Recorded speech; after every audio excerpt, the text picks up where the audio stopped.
Paano kung ang isang manika ay hindi lang isang ordinaryong laruan, kundi isang sisidlan ng isang kaluluwang ayaw nang umalis? Halika at pasukin natin ang pelikulang Dollhouse. Handa ka na ba? Ang mag-asawang Yoshi at Tadahiko ay namumuhay ng tahimik kasama ang kanilang 5 taong gulang na anak na si Mei. Masaya at simple ang kanilang pamumuhay hanggang isang trahedya ang babago sa kanilang masayang tahanan.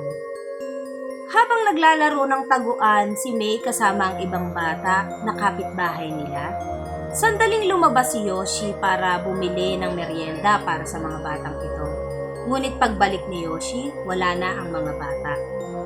Pagkatapos ng paghahanap, natagpuan ang munting katawan ni Mei. Wala nang buhay. Ang bahay na dati puno ng tawanan ay napalitan ng katahimikan. Lumipas ang 1 taon at si Yoshi ay hindi pa rin nakakabangon sa trahedya na nangyari sa kanyang pamilya. Hanggang isang araw habang naglalakad-lakad itong si Yoshi ay napadpad siya sa isang antique market.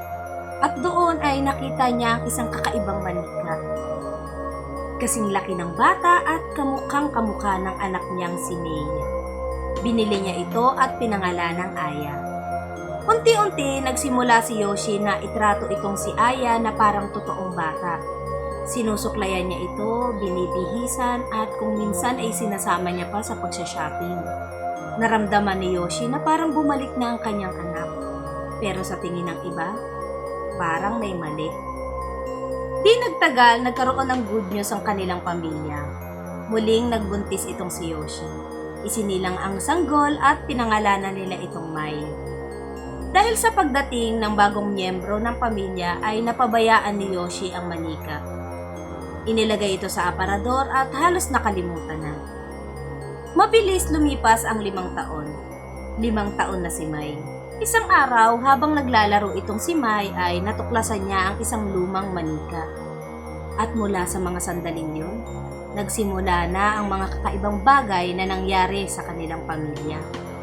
Mga laruan na kusang gumagalaw, mga pintong kusang bumubukas sa gabi, at mga aninong gumagalaw sa dilim. Minsan makikita ang manika sa isang lugar at pagkatapos nito sa ibang lugar naman. Parang may sariling dalawang manika, parang may sariling buhay. Unti-unti napansin ng pamilya na sa tuwing kasama ni Mai ang manika, may nangyayaring masama. Sa paghahanap nila ng kasagutan sa mga kababalaghang nangyayari sa kanilang pamilya ay natuklasan nila na ang manika pala ay hindi isang ordinaryong laruan. Isa itong lumang bagay na may kasamang sumpa. Ayon sa ilang alamat sa Japan, may paniniwala sila na ang matinding emosyon lalo na ang lungkot at galit ay dumidikit sa isang bagay. At kapag nangyari yun, ang mga bagay na ito ay nagiging sisidlan ng kanilang mga espiritu. Sinubukan ni Yoshi na itapon ang manika pero pagkatapos ng ilang araw ay bumabalik din ito. Minsan sa harap ng bahay nila, minsan naman sa aparador. At ang mas nakakatakot, minsan katabi pa ito ni Mai. Parang may isang bagay na nagsasabing hindi pa tapos ang lahat.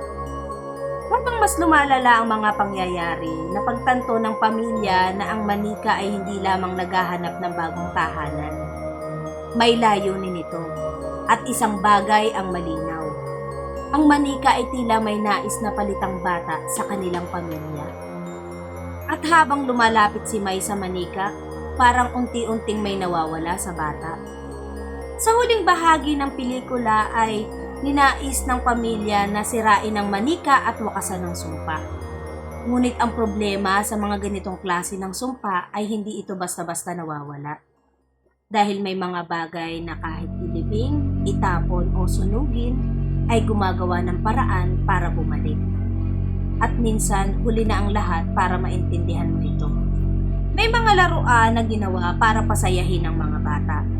Pero may ilan na ginawa para maghintay ng bagong katawan. At kapag pinili ka na nila, hindi ka na nila